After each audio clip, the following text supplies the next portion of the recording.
In this lecture, we will discuss a very important theory, that is behavior of convergent divergent nozzle with variation in back pressure. So, to understand this theory properly, we need some background. So, first we will discuss 3 points. So, first point is the function of nozzle, the function of convergent divergent nozzle is to increase velocity from subsonic flow to supersonic flow. The second, the function of nozzle is to increase the velocity and to decrease the pressure. So, always in nozzle the velocity should be increasing and the pressure should be decreasing. So, nozzle is basically converts this pressure energy into kinetic energy throughout the nozzle from inlet to exit. And we know the shape of nozzle. In order to increase the velocity and to decrease the pressure, what should be the shape of nozzle? So, that we have discussed in our previous lecture. So, if you are handling a subsonic flow, then your nozzle should have shape of decreasing cross section area. So, that is a convergent type of shape. And if you are handling a supersonic flow, then in order to increase the velocity and to decrease the pressure, shape of nozzle should be increasing cross section area. So, your shape of nozzle should be diverging cross section, that also we know. Okay. So, for subsonic flow, nozzle should be convergent type, and if you are having supersonic flow, your nozzle should have diverging cross section.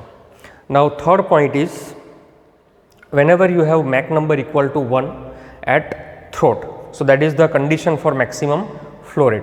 So, ideally all the nozzle should have Mach number 1 occurring at the throat. So, under this condition, when you have Mach number equal to 1 at throat, whatever the properties at the throat are called as critical properties. So, P star, C star and T star are the critical properties, are the properties at the throat.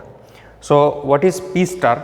So, P star is basically a critical pressure, and critical pressure depends on stagnation pressure. So, we have this equation P star by P0 equal to 2 upon gamma plus 1 raised to gamma upon gamma minus 1. So, for air, if you put gamma equal to 1.4, the value will be 0.528. So, for a given stagnation pressure, what will be the critical pressure that you can calculate from this equation? So, if you multiply your stagnation pressure, that is P0 by 0.528, then you will get the value of P star. Okay. So, P star is a critical pressure. So, you can understand in both the way.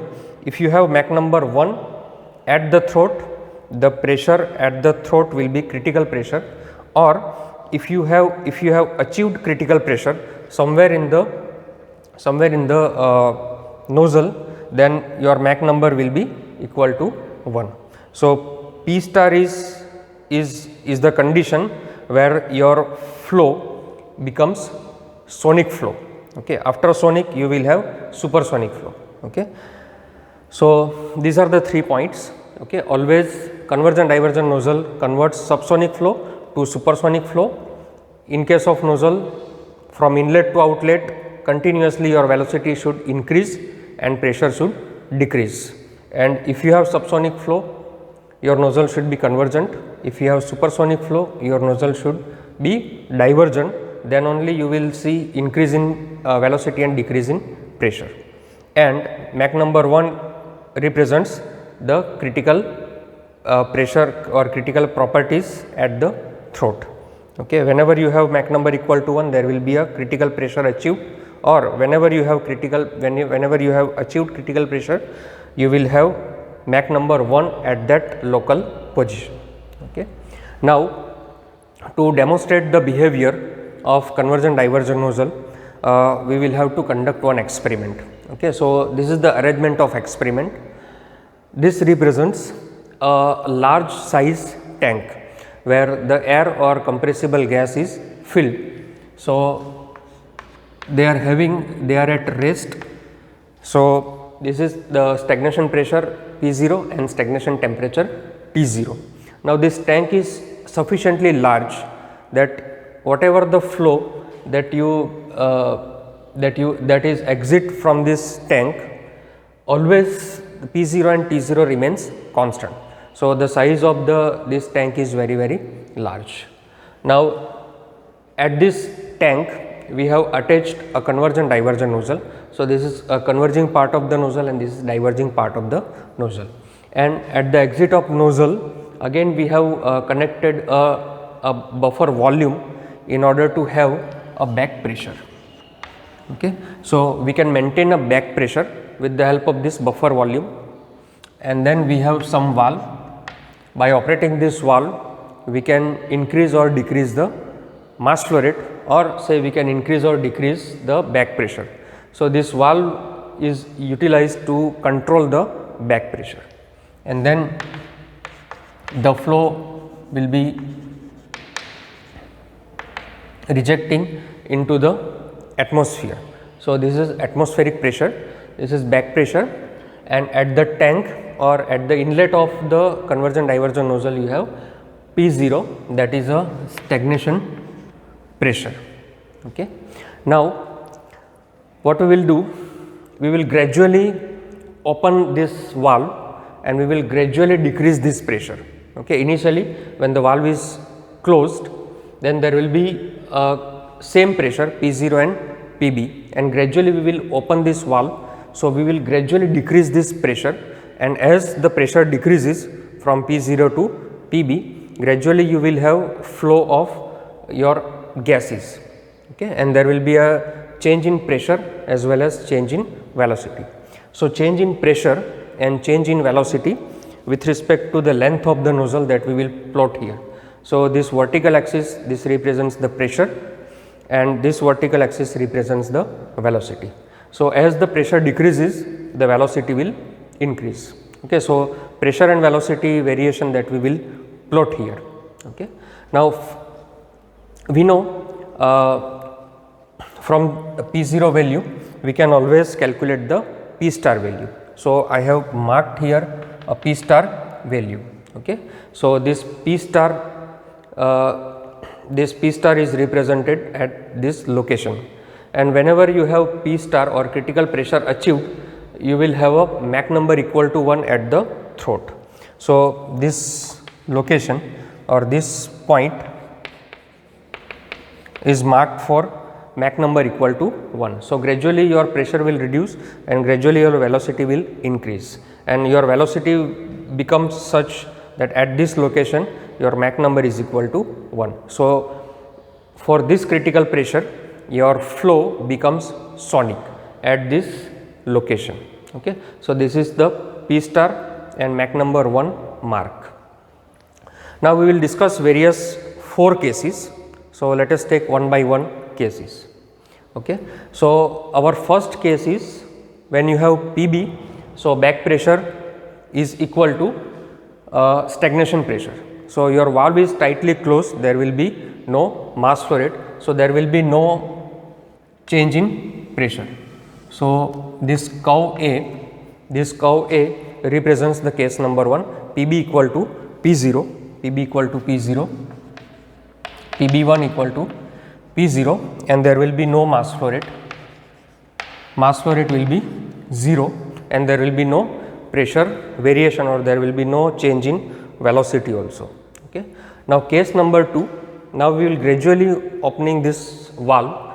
So, this Pb now will be reduced from P0. Now, gradually we are decreasing the Pb, but the pressure at throat will be higher than the critical pressure. Okay. So, that is the condition. So, now gradually we will decrease the back pressure, or we have set the back pressure value, that is Pb2 and Pb3. Okay. So, now first we have set the value Pb2. So, what happens, the gradually in the convergent portion the pressure will reduce, and here at throat the pressure Pt will be higher than this critical pressure. Okay. So, this is our critical pressure.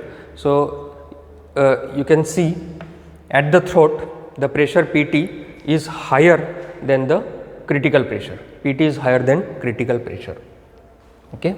So, the meaning of this is, at the throat, since you have not reached to a critical pressure, while lowering the pressure, while expanding the flow, the pressure at the throat is still higher than the critical pressure. That means at the throat you have not achieved the velocity,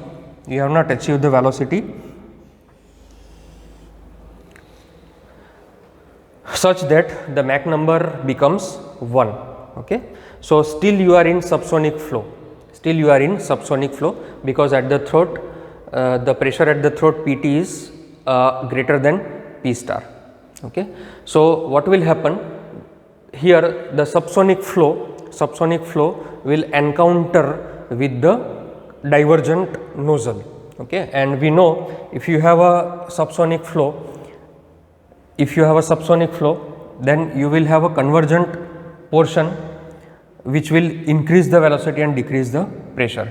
But for a subsonic flow, if you have this kind of shape, that is diverging cross section, then it will not act like a nozzle, rather it will act like a diffuser. So, as subsonic flow encounters with diverging cross section, instead of rising its velocity will gradually decreases, and its pressure will increases, and it will match the set value of back pressure, that is Pb2. The same case happens for Pb3 also. Okay. So, for Pb3 also gradually the pressure will decrease, but here at the throat still the pressure has not reduced to a critical pressure. So, in diverging portion nozzle will act like a diffuser, and it will increase the pressure and it will decrease the velocity. So, here also the velocity gradually decreases, and here also the velocity at the throat still will be, it will not achieve Mach number equal to 1, and gradually the velocity will reduce. Okay. So, this is the curve B and curve C. Now, you can see here the throughout the nozzle velocity remains subsonic. Okay. At the convergent part also velocity is subsonic, in the divergent part also velocity is subsonic. Okay. So, all these cases are, the back pressure is higher than the designed back pressure. Okay. So, this back pressure, this value of back pressure, it represents the designed back pressure. Okay. Now in our case 3, we will set back pressure, that is back pressure 4 and 5. Okay. Such that the pressure at throat will becomes critical pressure. Okay. So, we have set again 2 back pressure value, that is Pb4 and Pb5, such that now the pressure at throat it will become critical pressure, but still the back pressure value which is set is higher than the designed back pressure. Okay. Back pressure is higher than designed back pressure. So, now we will see what will happen. So, here in the convergent part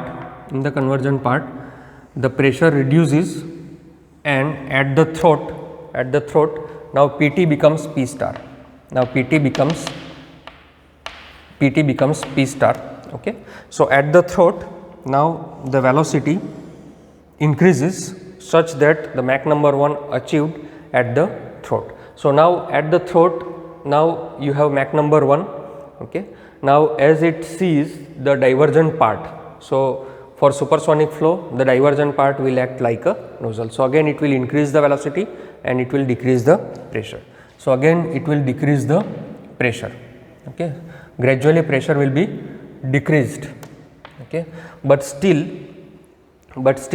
your back pressure is higher than the designed back pressure. Okay. So, there will be a shock occurs to meet the back pressure, the pressure prevailing at the buffer volume. Okay. So, up to here Up to here your pressure will gradually reduces, but to meet the back pressure, which is upstream the nozzle, suddenly the shock will occur and now the pressure will increase to match the set back pressure. Okay. So, this will be represented by curve D, and similarly for PB5 also, gradually the pressure will decreases and again there will be a shock, and after shock this pressure will meet the set back pressure. Okay. So, if your back pressure is not equal to design back pressure, if it is a higher than the design back pressure, then there will be a shock which is occurring. Okay. And then your pressure will increases. So, this portion will act like a diffuser. Up to here just before the shock the nozzle will act like a nozzle, but after shock there will be a increase in pressure. So, after shock your nozzle will act like a diffuser. So, here also it will achieve a Mach number equal to 1, again still the velocity will increase. So, flow becomes supersonic, here also flow becomes supersonic, but then there will be a shock which is occurring, and your flow becomes subsonic. Okay. This is your Mach number 1, and in second case also the gradually flow velocity increases, but then shock occurs and your velocity becomes subsonic velocity. So, D and E, this is represented by D and E. So, in both the case at the exit Mach number becomes subsonic, even if you have at the throat critical pressure or at the throat you have Mach number 1, in this portion it will act, it will give you supersonic flow, but at the exit you will find the flow to be subsonic. Okay. Now in next condition, this PB6, now PB6 is set equal to P design. Okay. PB6 set to be P design. So, gradually your pressure decreases, you have achieved the critical pressure at the throat. So, Mach number becomes 1, again gradually your pressure decreases, velocity increases to a supersonic, and then at the exit also you will get Mach number greater than 1. So, gradually the velocity will increase and gradually the pressure will decrease and it meets the design back pressure. Okay. So, this is ideal behavior of nozzle for a design back pressure. So, this curve E is ideal behavior of nozzle for a design back pressure value. So, there will be only one value of back pressure where you will get a normal behavior of nozzle. Okay. At the inlet the flow will be subsonic, at the outlet flow will be supersonic. Okay. But now again the next case is, if your back pressure is less than the design back pressure. So, if you are setting your back pressure here, that is PB7, which is less than the design back pressure, then what will happen? Then again there will be a continuous reduction in pressure, but here also there will be a shock which is occurring to meet the back pressure 7. Here also there will be a shock occurs and you will see a abrupt rise in velocity. Okay. So, your Mach number will increases. Okay. So, that is also here also you will find shock occurring inside the nozzle. Okay. So, for back pressure, for a design back pressure, if your back pressure is higher than the design back pressure or if your back pressure is less than the design back pressure, in both the case you will see you will notice the shock occurring inside the nozzle and your nozzle will not behave properly. Okay. So, back pressure is very important for ideal behavior of convergent divergent nozzle. Okay. All these cases where your back pressure is higher than the design back pressure, they are called as over expanded flow, and for a back pressure which is less than the designed back pressure, they are called as a under expanded flow. Okay. So, you have to write down all these 4 cases and total this many curves, okay, to describe the behavior of convergent divergent nozzle under varying back pressure. Okay. I hope I have made this theory clear to you.